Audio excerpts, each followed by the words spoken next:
మానవుల్లో బ్యాక్టీరియా వలన సంభవించే వ్యాధులు. క్షయ అనే వ్యాధి గాలి ద్వారా వ్యాపిస్తుంది. నివారణ బీసీజీ టీకా. టీబీకి బీసీజీ టీకా. కలరా లేదా టైఫాయిడ్ అనే వ్యాధి కలుషిత నీరు, ఆహారం, ఈగల ద్వారా వ్యాపిస్తుంది. నివారణ వ్యక్తిగత పరిశుభ్రత. డిప్తీరియా, కోరింత దగ్గు, ధనుర్వాతం, డిపిటి అనే వ్యాధులు కలుషిత నీరు, ఆహారం, ప్రత్యక్ష పద్ధతుల ద్వారా వ్యాపిస్తాయి. వ్యాధులు కలుగజేసే బ్యాక్టీరియా. క్షయాన్ని మైక్రోబాక్టీరియం ట్యూబెర్కులోసిస్, కలరా విబ్రియా కలరే. కుష్టి వ్యాధిని Mycobacterium leprae. Diphtheria Corynebacterium diphtheriae. కోరింత దగ్గును pertussis, Bordetella pertussis, Bordetella pertussis అనే బ్యాక్టీరియా. ధనుర్వాతాన్ని క్లాస్ట్రిడియం ట్రిటాని. బోటులీనాన్ని క్లాస్ట్రిడియం బోటులీనం అనే క్లాస్ట్రిడియం అంటాం దాన్ని. క్లాస్ట్రిడియం బోటులీనం అనే బ్యాక్టీరియా కలిగజేస్తుంది వ్యాధిని. సూక్ష్మజీవుల వలన జంతువులో కలిగే వ్యాధులు. పశువులు, గొర్రెలు మరియు మేకలు. అంత్రాక్స్ వ్యాధి ఇంపార్టెంట్, చాలా ఎగ్జామ్లో ఈ క్వశ్చన్ అడిగారు. కోళ్ళు, ఫౌల్ పాక్స్, బర్డ్ ఫ్లూ. పశువులు గాలికుంటు వ్యాధి. తర్వాత సెప్టిసిమియా. చేపలు, రొయ్యలకు ముప్పకుళ్ళు వ్యాధి. మొక్కలలో సూక్ష్మజీవుల ద్వారా కలుగజేసే వ్యాధులు. సిట్రస్ కాంకర్, నిమ్మలో బ్యాక్టీరియా వ్యాధి. టీఎం వ్యాధి టొబాకో మొజాయిక్ వైరస్. టీఎం వ్యాధి పొగాకు వచ్చే వ్యాధిని వైరస్ ద్వారా టీఎంవి టొబాకో మొజాయిక్ వైరస్ అనే వైరస్ వ్యాధిని కలిగిస్తుంది. తర్వాత టిక్క తెగులు వేరుశనగ శిలీంధ్రం ద్వారా వస్తుంది. కాటిక తెగులు వరిలో శిలీంధ్రం ద్వారా. ఎర్రకుళ్ళు తెగులు చెరుకులో శిలీంధ్రం ద్వారా వస్తాయి. తర్వాత శిలీంధ్రాల గురించి. శిలీంధ్రాల వల్ల వచ్చే వ్యాధులు. వరికి అగ్గి తెగులు పైరిక్యులేరియా వైరజే. చెరుకుకు ఎర్రకుళ్ళ తెగులు కొలిటోట్రైకమ్ పాల్కెటం. వేరుశనగకి తిక్క తెగులు పెర్కోస్పోరా అరాక్సిడికేటి పర్పలేట్ అంటాం మనం. ఆహారం విషతుల్యం కావడం.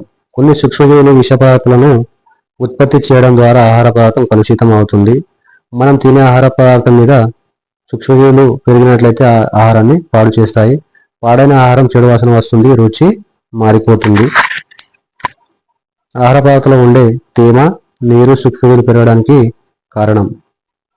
కలుషితమైన ఆహారం తింటే వాంతులు, విరేచనాలు వస్తాయి. ఒక్కొక్కసారి మరణం కూడా సంభవిస్తుంది. Clostridium botulinum bacteria. ఆహారం కలుషితం కావడానికి ముఖ్య కారణం. దీనివల్ల కలిగే వ్యాధిని బోటులినం అంటాం మనం. బోటులిజం లేదా బోటులినం అంటాం. ఆహారం పాడు కాకుండా నిల్వ చేయడం పద్ధతి. పచ్చళ్ళు, ఉప్పు, కారం, నూనె కలవడం ద్వారా పాడవు. జాము, జెల్లీలు, పండ్ల రసాలు చక్కెర పాకంతో వేడి చేయడం. కూరగాయల ముక్కలు, చేపలు, ఉప్పు కలిపి ఎండబెట్టడం. ఆహార పదార్థాల నుండి నీరు, తేమను తొలగించినప్పుడు సూక్ష్మజీవులు పెరగవు. పదార్థాలను వేడి చేయడం ద్వారా, రిఫ్రిజిరేటర్లో నిల్వ చేయడం ద్వారా కూడా నిల్వ చేయవచ్చు. Pasteurisation important. పాశ్చరైజేషన్ గురించి చూద్దాం. పాలను శుద్ధి చేసే ప్రక్రియనే పాశ్చరైజేషన్ అంటాం మనం. పాలను శుద్ధి చేసే ప్రక్రియను పాశ్చరైజేషన్ అని పిలుస్తాం. ఇది ఒక రకమైన నిల్వ చేసే విధానం. ఈ విధానంలో సేకరించిన పాలను 72 సెంటీగ్రేడ్ వరకు 15 నుంచి 30 నిమిషాల పాటు వేడి చేస్తారు. తర్వాత చల్లార్చి నిల్వ చేస్తారు. ఈ విధంగా చేయడం వల్ల సూక్ష్మజీవులు పెరగకుండా నిరోధించబడతాయి. ఈ పద్ధతిని లూయిస్ పాశ్చర్ కనుగొన్నాడు. దీనిని HTST అంటే హై టెంపరేచర్ షార్ట్ టైం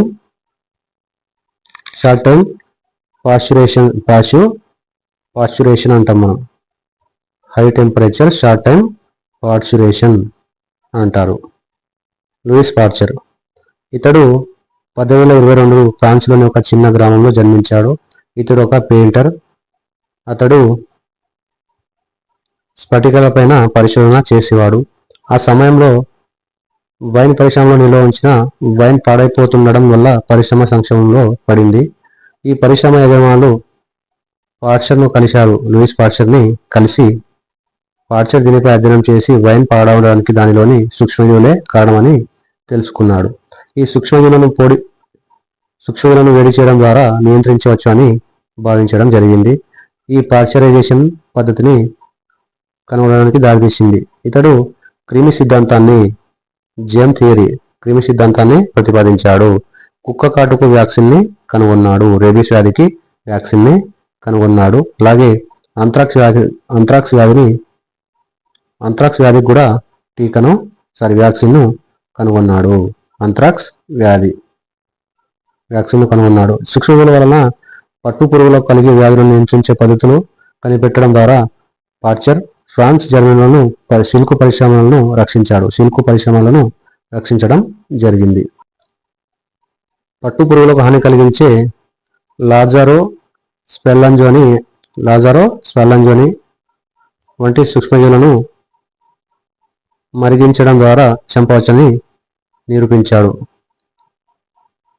మానవులు, జంతువులు వివిధ రకాల వ్యాధుల స్థితులను అధ్యయనం చేసి వాటిని నియంత్రించడం తెలిపాలు. నిల్వ చేయడం లేదా ప్యాకింగ్ చేయడం.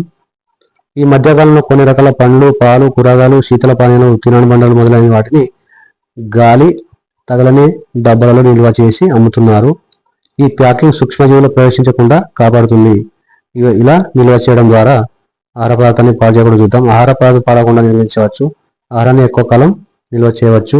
ఆహార నాణ్యతను ఎక్కువ కాలం కాపాడవచ్చు.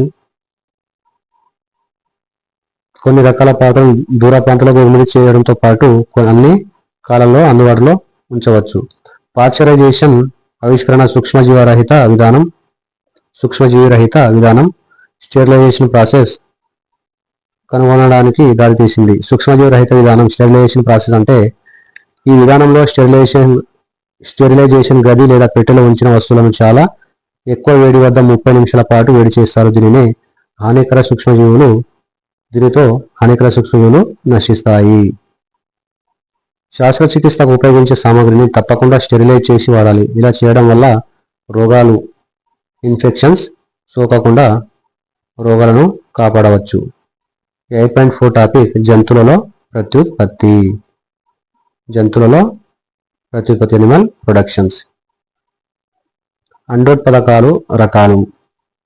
ఓవిపారిస్ అంటే అండోత్పాదకాలు, గుడ్లు పెట్టే జీవులను మనము అండోత్పాదకాలు అని అంటాము. గుడ్లు పెట్టే జీవులను అండోత్పాదకాలు అంటారు. ఏ జీవులు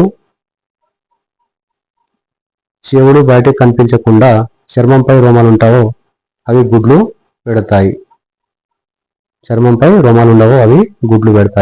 ఎగ్జాంపుల్ బల్లి, పాము, పక్షులు, చేప, కోడి, కాకి ఎగ్జాంపుల్. ఇవి ఓవిపారిస్ అంటాం. మనం గుడ్లు పెట్టే జీవులను ఓవిపారస్ అని పిలుస్తాము. శిశోత్పాదకాల లేదా వివిపారిస్ అంటాం. పిల్లల్ని కనే జంతువులను శిశోత్పాదకాలు లేదా వివిపారస్ అంటారు. ఏ జీవులు చెవులు బయటకు కనిపించి చర్మంపై రోమాలు ఉంటాయో అవి పిల్లల్ని కంటాయి. ఎగ్జాంపుల్ ఆవు, ఎలుక, మానవుడు, నక్క, ఒంటె, చిరుత, పంది, పులి ఇట్లాంటి జీవులు శిశోత్పాదకాలు కిందికి రావడం జరుగుతుంది. ప్రత్యుత్పత్తి. ఒక జీవి నుండి అవే పోలికలున్న మరొక జీవి పుట్టడాన్ని ప్రత్యుత్పత్తి లేదా రీప్రొడక్షన్ అంటాం మనం. ఒక జీవి అవే పోలికలున్న మరొక జీవి పుట్టడాన్ని ప్రత్యుత్పత్తి లేదా రీప్రొడక్షన్ అంటాం. ఇది కూడా ఒక జీవక్రియ. దీని వలన జాతి అంతరించిపోకుండా ఉంటుంది. ప్రత్యుత్పత్తి ఒక జీవి యొక్క లక్షణాలను మరొక తరానికి అందజేయడాన్ని తోడ్పడుతుంది. ప్రత్యుత్పత్తి వలన జీవుల యొక్క సంఖ్య పెరుగుతాయి. జంతువుల ప్రత్యుత్పత్తి రకాలు. జంతువులలో ప్రత్యుత్పత్తి 2 రకాలు. అవి లైంగిక ప్రత్యుత్పత్తి, అలైంగిక ప్రత్యుత్పత్తి. అలైంగిక ప్రత్యుత్పత్తి గురించి చూద్దాం. సంయోగ బీజాలు ఏర్పడకుండా, సంయుక్త బీజం లేకుండా కొత్త తరాన్ని ఏర్పరిచే పద్ధతినే జైగోట్ లేకుండా కొత్త తరాన్ని ఏర్పరిచే పద్ధతినే అలైంగిక ప్రత్యుత్పత్తి లేదా ఏసెక్సువల్ రీప్రొడక్షన్ అంటాం మనం. ఉన్నత స్థాయి జీవులలో స్త్రీ పురుష జీవులు వేరువేరుగా ఉంటాయి. ఉదాహరణ మానవుడు, ఆవు. కానీ కొన్ని నిమ్న స్థాయి అంటే తక్కువ స్థాయి జీవులలో, డెవలప్ కాని జీవులలో స్త్రీ పురుష విభజనం ఉండదు. నిమ్న స్థాయి జీవులలో సంయోగ బీజాలు ఏర్పడవు, కానీ వాటి నుండి అవి వాటి సంతతిని మాత్రం ఏర్పరచుకోగలుగుతాయి. అలైంగిక ప్రత్యుత్పత్తి జరిపే జీవులు. హైడ్రా, ఇది కొరకి భవనం పద్ధతి ద్వారా అలైంగిక ప్రత్యుత్పత్తి జరుపుకుంటుంది. దాన్నే బడ్డింగ్ అంటే కొరకి భవనం అంటే బడ్డింగ్ ద్వారా. ఈస్ట్ పారమేషియం, ద్విధా విచ్చితి అంటే బైనరీ ఫ్యూజన్ ద్వారా తన సంతానాన్ని ఏర్పరచుకుంటుంది. హైడ్రాలో కొరకి భవనం గురించి చూద్దాం ఇప్పుడు. హైడ్రాలో అలైంగిక ప్రత్యుత్పత్తి జరుగుతుంది. ప్రతి హైడ్రాలో ఒకటి లేదా అంతకంటే ఎక్కువ ఉబ్బెత్తు భాగాలు ఏర్పడతాయి. ఈ ఉబ్బెత్తి భాగాలను మనము కోరకాలు లేదా బడ్స్ అంటారు. ఈ కోరకాల నుంచి కొత్త హైడ్రాలు పుట్టుకొస్తాయి. ఇటువంటి ప్రత్యుత్పత్తినే కోరకి భవనం అని అంటాం మనం. ఎగ్జాంపుల్ చూడండి, ఇది పేరెంట్ హైడ్రా తల్లి హైడ్రా మొక్క అయిన తర్వాత నుంచి ఇది ఒక బర్డ్ అంటే బోడిపే. ఈ బోడిపే నుంచి న్యూ హైడ్రా వచ్చి వేరు అయితే తర్వాత వేరవడం జరుగుతుంది. న్యూ హైడ్రా సెపరేటల్స్.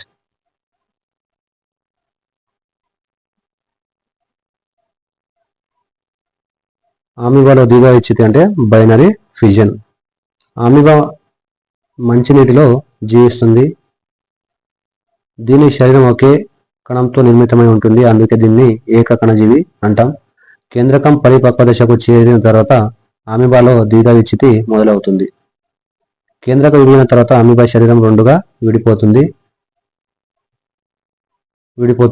ఒక తల్లి ఆమిబా నుండి రెండు పిల్ల ఆమిబాలు ఏర్పడతాయి. ఎగ్జాంపుల్, ఇది పేరెంట్ సెల్. ద్విధా విచ్చితిలో భాగంగా దానిలో ఒక కేంద్రకం రెండు కేంద్రకాలుగా ఏర్పడుతుంది. న్యూక్లియస్ డివైడ్ అంటే కేంద్రకం విభజన చెంది తర్వాత సైటోప్లాజం డివైడ్ తర్వాత కూడా ఇందులో ఉండే సైటోప్లాజం అంటే కేంద్రక ద్రవ్యం కూడా డివైడ్ అయి తర్వాత రెండు పిల్ల జీవులు ఏర్పడతాయి. దీన్ని మనము ద్విధా విచ్చితి అంటే అమీబాలో ద్విధా విచ్చితి బైనరీ ఫ్యూజన్ అని పిలుస్తాం. ఒక తల్లి అమీబా తన ఉనికిని కోల్పోతుంది. ఇది ద్విధా విచ్చితి చెందిన తర్వాత తల్లి అమీబా అనేది తన ఉనికిని కోల్పోయి రెండు పిల్ల జీవులను ఏర్పరుస్తుంది. తర్వాత ఇది నశించిపోతుంది. ఇటువంటి అలైంగిక ప్రత్యుత్పత్తిని ద్విధా విచ్చితి బైనరీ ఫ్యూజన్ అంటారు. లైంగిక ప్రత్యుత్పత్తి. స్త్రీ పురుష సంయోగ బీజాలు కలిసి సంయుక్త బీజం జైగోట్ని ఏర్పరచడాన్ని లైంగిక ప్రత్యుత్పత్తి అంటాం. ఇలా ఏర్పడే విధానాన్ని లైంగిక ప్రత్యుత్పత్తి అంటామని అనుకున్నాం.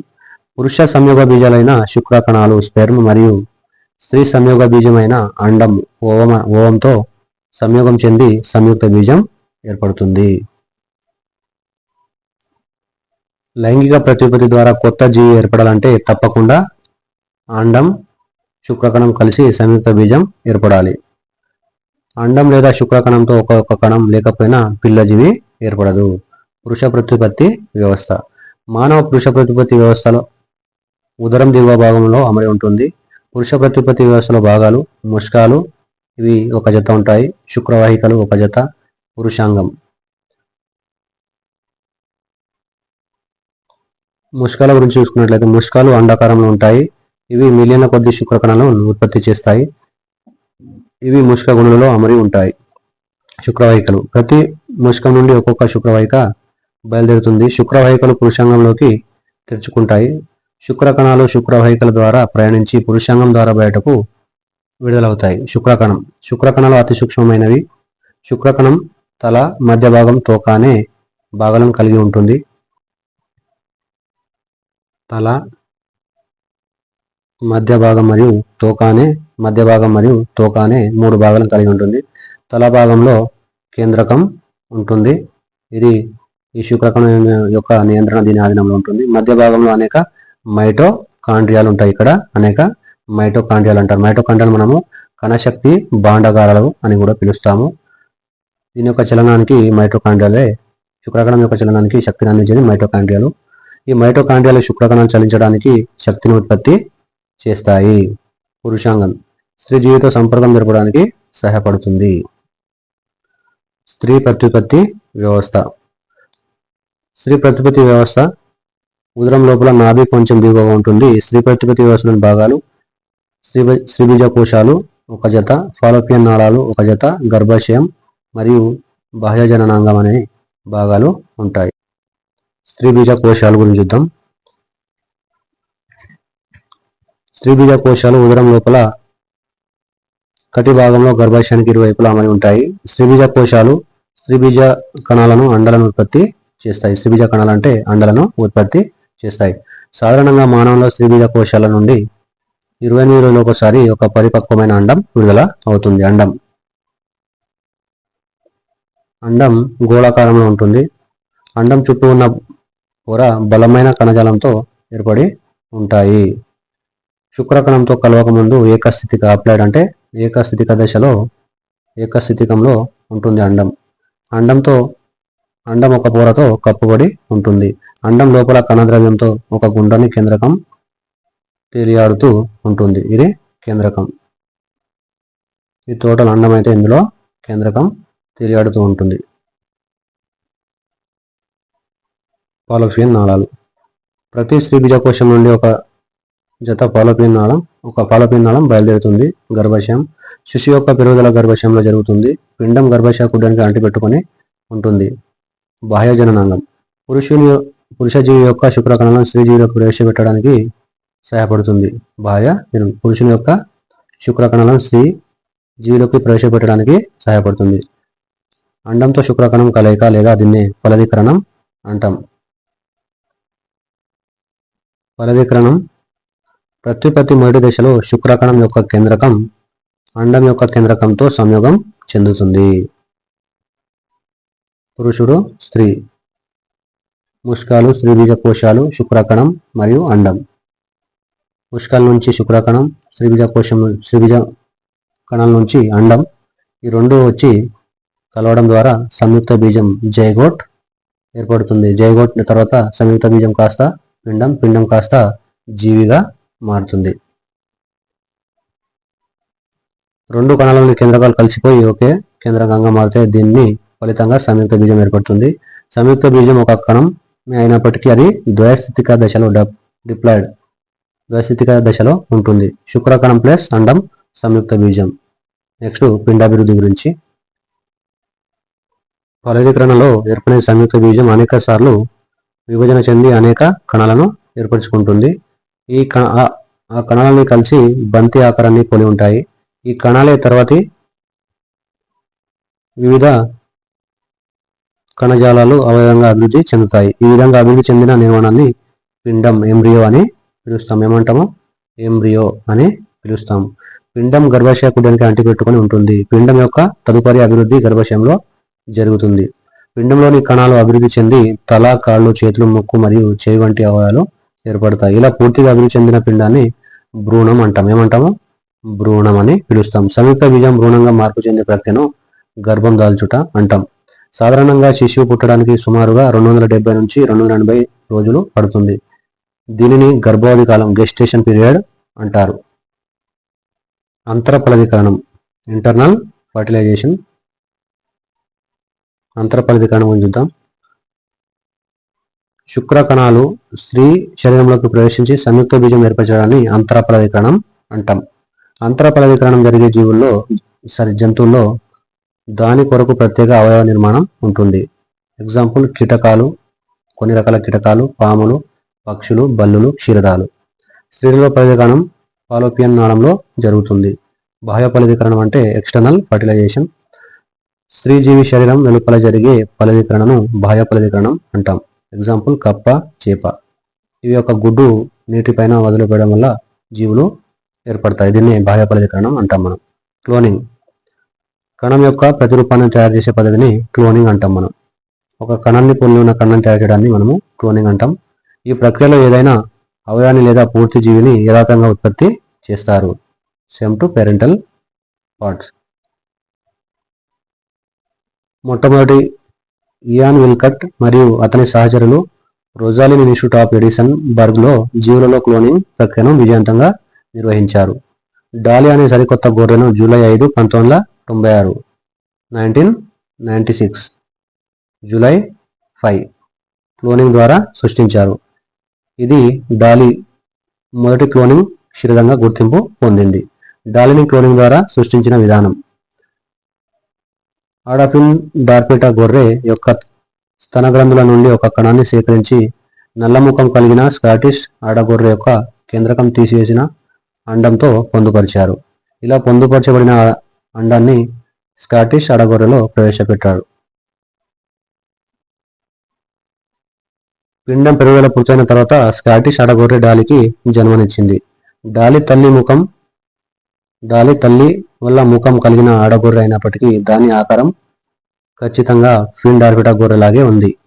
స్కాటిష్ ఆడగొర్రె అండం నుండి కేంద్రకం తొలగించడం ద్వారా దానికి స్కాటిష్ లక్షణాలు రాలేదు. డాలీ సహజ ప్రత్యుత్పత్తితో అనేక సార్లు పిల్లలకు జన్మనిచ్చింది. చివరకు ఫిబ్రవరి 14, 2003న ఊపిరితిత్తులకు సంబంధించిన వ్యాధికి గురై డాలీ మరణించింది. డాలీ తర్వాత అనేక ప్రయోగాలు చేస్తున్నారు కానీ ఇంతవరకు విజయవంతం కాలేదు. ఎగ్జాంపుల్ 8.5 కోమర దశ అడల్సెన్స్ గురించి చూద్దాం. కోమర దశ పిల్లల్లో ఎదుగుదల 5 నుంచి 19 సంవత్సరాల మధ్యకాలంలో బాగా ఉంటుంది. WHO వరల్డ్ హెల్త్ ఆర్గనైజేషన్ ప్రకారం ఈ దశను కోమర దశ అని అంటాం. ఈ దశలో శరీరం బయట లోపల అనేక మార్పులు సంభవిస్తాయి. ఉదాహరణ ఎత్తు పెరగడం, గొంతు మారడం, మోటిమలు అవడం, తలను పదే పదే దువ్వడం. సమవయస్కులతో మాత్రమే ఎక్కువ సమయం గడపడానికి ఇష్టపడతారు. కోమర దశలో ఉన్న బాలబాలికలు వాళ్ళ సమస్యలను తల్లిదండ్రులతో చర్చించడానికి ఇష్టపడరు. ఈ దశలో వచ్చే శారీరక మార్పులు ఒత్తిడికి, అనేక అపోహలకు గురి చేస్తాయి. తాము పిల్లల పెద్దల అనేది నిర్ణయించుకోలేరు. మనిషి జీవితంలో ఇది సందిగ్ధతకు గురయ్యే దశ. కోమర దశలో వచ్చే మార్పులు. ఎత్తులో పెరుగుదల అనేది మానవులో జరిగే ఒక ముఖ్యమైన ప్రక్రియ. మానవుల్లో పెరుగుదల జీవితాంతం పెరగదు. మనం నిర్దిష్ట వయసు, నిర్దిష్ట ఎత్తు మాత్రమే పెరుగుతాము. ఎత్తులో పెరుగుదల అనేది కోమర దశలో చాలా ఎక్కువగా ఉంటుంది. ఈ దశలో ఎత్తు పెరగడమే కాకుండా మెల్లమెల్లగా చిన్నపిల్లల లక్షణాలు తగ్గిపోతాయి. మొట్టమొదట అమ్మాయిలు వేగంగా పెరిగినప్పటికీ 18వ సంవత్సరం వచ్చినట్టుకి ఇరువురిలో పెరుగుదల రేటు సమానంగా ఉంటుంది. 11 నుంచి 16 సంవత్సరాల మధ్య కాలంలో అమ్మాయిల పెరుగుదల వేగంగా జరుగుతుంది. అబ్బాయిలలో 18 సంవత్సరాల తర్వాత పెరుగుదల దావుగా ఆగిపోతుంది. వ్యక్తికి మధ్య పెరుగుదలలో మార్పు ఉంటుంది. కొంతమందిలో మొదట పెరుగుదల చాలా వేగంగా జరుగుతుంది కానీ తర్వాత నెమ్మదిస్తుంది. కోమర దశలో అమ్మాయిలు అబ్బాయిలకు కంటే వేగంగా పెరుగుతారు. ఉదాహరణ 11వ ఏట అబ్బాయిలు 84%, 11వ ఏట అమ్మాయిలు 88% పెరుగుతారు. భవిష్యత్తులో పెరగగలిగే సంపూర్ణ మొత్తం ఎత్తును తెలుసుకోవడం. సంపూర్ణ ఎత్తు ప్రస్తుత ఎత్తు బై ఉండవలసిన పూర్తి ఎత్తు × 100. ఎత్తు పెరగడంలో వంశపారపర్యం వంటి చాలా కారణాలు ముడిపడి ఉంటాయి. సరైన పోషకాలు తీసుకోవడం వల్ల అనేది చాలా ముఖ్యమైన అంశం. శరీరంలో జరిగే మార్పులు. అమ్మాయిల కంటే అబ్బాయిలో భుజాలు వెడల్పుగా మారతాయి. అబ్బాయిలలో కండరాలు గట్టిపడతాయి. అదే అమ్మాయిలలో నడుము కింద భాగం వెడల్పుగా మారుతుంది. అమ్మాయిల్లో ఈ మార్పు తర్వాతి కాలంలో బిడ్డలకు జన్మనివ్వడంలో తోడ్పడుతుంది. అమ్మాయిలలో సుకుమారతనం పెరుగుతుంది. కోమర దశలో అబ్బాయిలు అమ్మాయిలతో జరిగే మార్పులు వేరువేరుగా ఉంటాయి. ఉదాహరణ కోమర దశలో అబ్బాయిలతో కనిపించే ఆడమ్ యాపిల్. గొంతు భాగంలో ఉబ్బెత్తు భాగాన్ని ఆడమ్ యాపిల్ అంటాం. ఈ ఉబ్బెత్తు నిర్మాణం ఆడమ్ యాపిల్ స్వరపేటిక యొక్క పాక్షిక పెరుగుదల వల్ల ఏర్పడుతుంది. స్వరపేటికలో 9 మృదులాస్థులు ఉంటాయి. ఈ 9 మృదులాస్థులో థైరాయిడ్ మృదులాస్థి పెద్దదిగా ఉంటుంది. ఇది గొంతు భాగంలో బయటకు పొడుచుకు వచ్చినట్లు ఉబ్బెత్తుగా కనిపిస్తుంది. కోమర దశలో థైరాయిడ్ మృదులాస్థి పెరగడం వల్ల ఆడమ్ యాపిల్ ఏర్పడుతుంది. కోమర దశలో వెలువడే కొన్ని రకాల పురుష హార్మోన్ల ప్రభావం వల్ల ఇది జరుగుతుంది. హార్మోన్స్ ఒక రకమైన రసాయన నియంత్రకాలు. ఈ హార్మోన్ల ప్రభావం వలన స్వరపేటికలో మృదులాస్థికి అతికి ఉన్న కండరాలు వదులు అవుతాయి మరియు మందంగా తయారవుతాయి. ఈ వదులైన కండరాల గుండా గాలి ప్రవేశించినప్పుడు శబ్దాలు బొంగురుగా వస్తాయి. స్వరపేటిక కండరాలు పూర్తిగా పెరిగిన తర్వాత బొంగురుతనం తగ్గి గొంతు గంభీరంగా మారుతుంది. అందుకే కోమర దశలో ఉన్న బాలుల కంటే ప్రౌఢ దశలో ఉన్న పురుషుల గొంతు స్పష్టత ఉంటుంది. కోమర దశ పూర్తయిన తర్వాత ఒక స్థిరమైన స్వరం వస్తుంది. కోమర దశలో అబ్బాయిలతో గొంతు బొంగురుగా, అమ్మాయిలతో గొంతు సన్నగాను మారుతుంది. చెమట లేదా మొటిమలు. కోమల దశలో ముఖంపై ఏర్పడే మొటిమలు మచ్చలు కలవరానికి గురి చేస్తాయి. ఒక్కొక్కసారి మొటిమలు చీము పట్టి కురుపులుగా మారుతుంటాయి. ఇలా జరగడానికి కారణం కోమల దశలో చెమట గ్రంథులు స్వెట్ గ్లాండ్స్, తైల గ్రంథులు అంటే సెబికస్ గ్లాండ్స్ చురుకుగా ఉంటాయి. ఈ కారణం చేత మూకం మీద ఎక్కువ మొటిమలు వస్తాయి. చెమట గ్రంథులు విడుదల చేసే స్రావాల వలన ఎక్కువగా చెమట పట్టడం, తైల గ్రంథులు విడుదల చేసే స్రావాల వలన ఎక్కువగా ముఖం జిడ్డుగా మారడం జరుగుతుంది.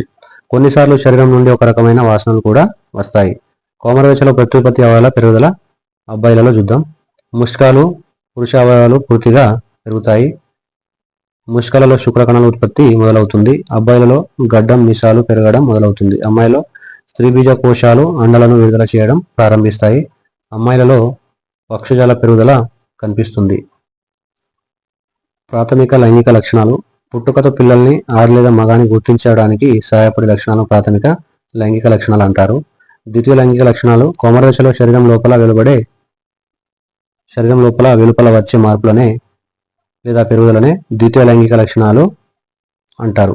మానవ జీవితంలో ప్రత్యుత్పత్తి దశ కోమల దశలో ఎప్పుడైతే ముష్కాలు స్త్రీబీజ కోశాలు బీజకణాలను ఉత్పత్తి చేయడం మొదలు పెడతామో అప్పుడే ప్రత్యుత్పత్తి జరిపే శక్తి మొదలవుతుంది. దీనికోసం ఖచ్చితమైన వయసు అంటూ ఏమీ లేదు. కానీ ప్రత్యుత్పత్తి జరిపే శక్తి 11 నుంచి 15 సంవత్సరాల మధ్య కాలంలో ప్రారంభమవుతుంది. ఇది ఒక్కొక్కరిలో ఒక్కొక్క రకంగా ఉంటుంది. వాతావరణం, తీసుకునే ఆహారం, వంశ పారపర్యంతో ఆధారపడి ఉంటుంది. ఈ మధ్యకాలంలో అమ్మాయిలు త్వరగా, అబ్బాయిలు ఆలస్యంగా కోమల దశలు చేరుకుంటున్నారు. దీనికి కారణం తీసుకునే ఆహారం కలుషితం అవడమే. ఉదాహరణ, ఈస్ట్రోజన్ ఎక్కువ మోతాదులో ఉండే పాల తాగడం వల్ల పురుషులలో ప్రత్యుత్పత్తి సామర్థ్యం స్త్రీలలో కంటే ఎక్కువ కాలం కొనసాగుతుంది. కోమల దశలో ఉన్న అబ్బాయిలు, అమ్మాయిలు శారీరకంగా పెరిగినప్పటికీ ప్రత్యుత్పత్తి అవసరమైన మానసిక పరిపక్వత ఉండదు. ఋతుచక్రం గురించి చూద్దాం. అమ్మాయిలలో కోమల దశలో ఋతుచక్రం మొదలవుతుంది. మొట్టమొదటి ఋతుచక్రాన్ని రజస్వల లేదా మోనార్క్ అని అంటాం. మొట్టమొదటిసారిగా స్త్రీ బీజ కోశాల నుండి అండం విడుదలకు ఇది సంకేతం. ఋతుచక్రం మరియు స్త్రీ ప్రత్యుత్పత్తి చార్ట్ చూద్దాం ఒకసారి. పురుషుడు, స్త్రీ, ముష్కాలు, స్త్రీబీజ కోశాలు, శుక్రకణాలు, తర్వాత అండం, స్త్రీ బీజం నుంచి అండం, తర్వాత ముష్కాల నుంచి శుక్రకణం. సంయోగానికి ఫాలోపియన్ నాళంలో సిద్ధంగా ఉన్న అండం. ఒకవేళ ఫలదీకరణం జరిగితే సంయుక్త బీజం ఏర్పడుతుంది లేదా ఋతుస్రావంగా బయటికి విడుదల అవుతుంది అన్నట్టు. ఇది ఋతుచక్రం. స్త్రీలలో ప్రత్యుత్పత్తి దశ సాధారణంగా 10 నుంచి 12 సంవత్సరాల మధ్య మొదలై 40 నుంచి 45 సంవత్సరాల వరకు కొనసాగుతుంది. కోమల దశలో ప్రవేశించగానే అండం పరిపక్వం చెంది విడుదల రావడం మొదలవుతుంది. బీజకోశాల నుండి 28 నుంచి 30 రోజులకు ఒకసారి అండం విడుదల అవుతుంది. ఒక నెలలో కుడి బీజకోశం నుండి అండం విడుదలైతే మరుసటి నెలలో ఎడమ బీజకోశం నుండి అండం విడుదలవుతుంది. ఇది శుక్రకణంతో కలిసినట్లయితే ఫలదీకరణం జరుగుతుంది. ఈ సమయంలో గర్భాశయ కుడ్యాలు ఫలదీకరణ చెందిన అండాన్ని స్వీకరించేందుకు వీలుగా మందంగా తయారవుతాయి. ఫలితంగా స్త్రీలు గర్భం దాల్చుతారు. ఫలదీకరణ జరగకపోతే అండం మరియు గర్భాశయ కుడ్య పొరలు రక్తంతో కలిసి బయటకు విడుదలవుతాయి. దీన్ని ఋతుచక్రం లేదా బహిష్టు కావడం అంటారు. ఇది ఒక సహజమైన ప్రక్రియ. 40 నుంచి 45 సంవత్సరాల వయసులో 45 నుంచి 50 సంవత్సరాల వయసులో ఋతుచక్రం ఆగిపోతుంది. దీనినే మోనోఫాజ్ దశ అంటాం. ఋతుచక్రం 20 నుంచి ఒకసారి వస్తుంది. కొంతమందిలో మొదటి ఋతుచక్రం తర్వాత కొంతకాలం క్రమ పద్ధతిలో జరగదు, కానీ కొంతకాలం తర్వాత క్రమ పద్ధతి పాటిస్తుంది. ఋతుచక్రం 1 సంవత్సరం పాటు క్రమం పాటించకపోతే స్త్రీల వ్యాధి నిపుణుల గైనకాలజిస్ట్ని సంప్రదించాలి. కోమల దశపై హార్మోన్ల ప్రభావం. అంతఃస్రావ గ్రంథులు లేదా వినాళ గ్రంథులు. అంతఃస్రావ గ్రంథులకు ప్రత్యేకమైన నాళాలు ఉండవు, అందుకే వీటిని వినాళ గ్రంథులు లేదా అంతఃస్రావ గ్రంథులు అంటాం. ఈ గ్రంథులు కొన్ని రసాయనిక పదార్థాలను రక్తంలోకి ప్రత్యక్షంగా విడుదల చేస్తాయి. అంతఃస్రావ గ్రంథులు పీయూష గ్రంథి లేదా పిట్యూటరీ గ్రంథి అంటాం. అధివృక్క గ్రంథి, ముష్కాలు, స్త్రీబీజ కోశాలు, హైపోథాలమస్, పీనియల్ దేహం, థైమస్ గ్రంథి, థైరాయిడ్ లేదా అవుటు గ్రంథి, క్లోమా గ్రంథి లేదా మూత్రపిండం. హార్మోన్లు.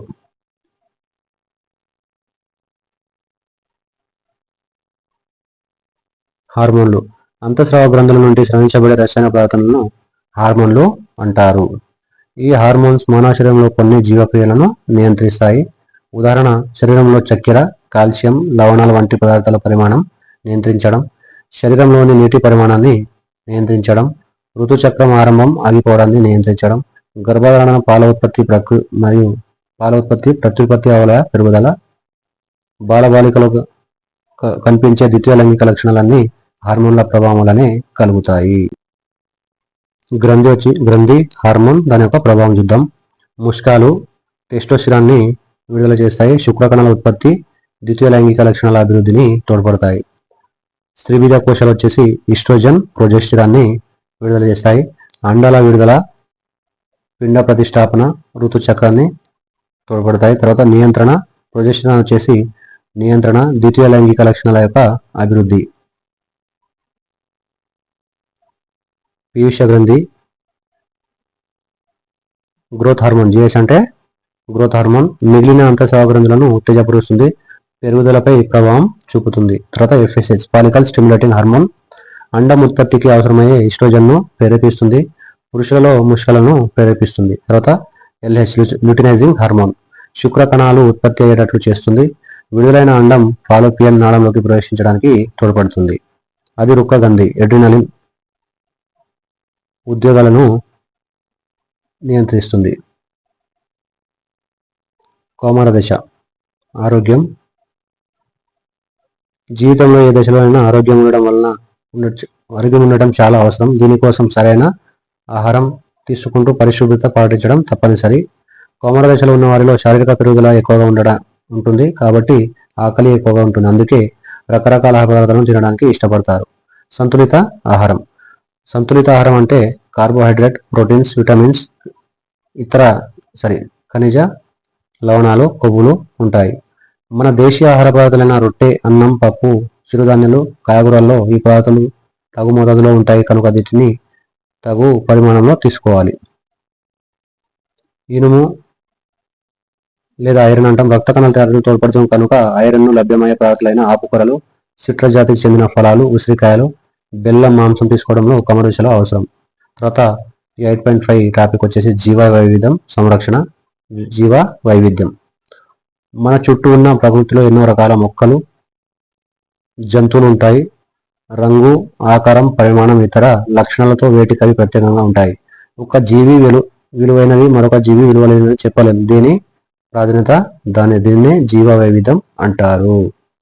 ప్రపంచంలో అనేక రకాల మొక్కలు, జంతువులు ఉన్నాయి. ఇవి పైకి ఒకేలా కనిపించినప్పటికీ వాటి మధ్య వైవిధ్యాలు, భేదాలు కనిపిస్తాయి.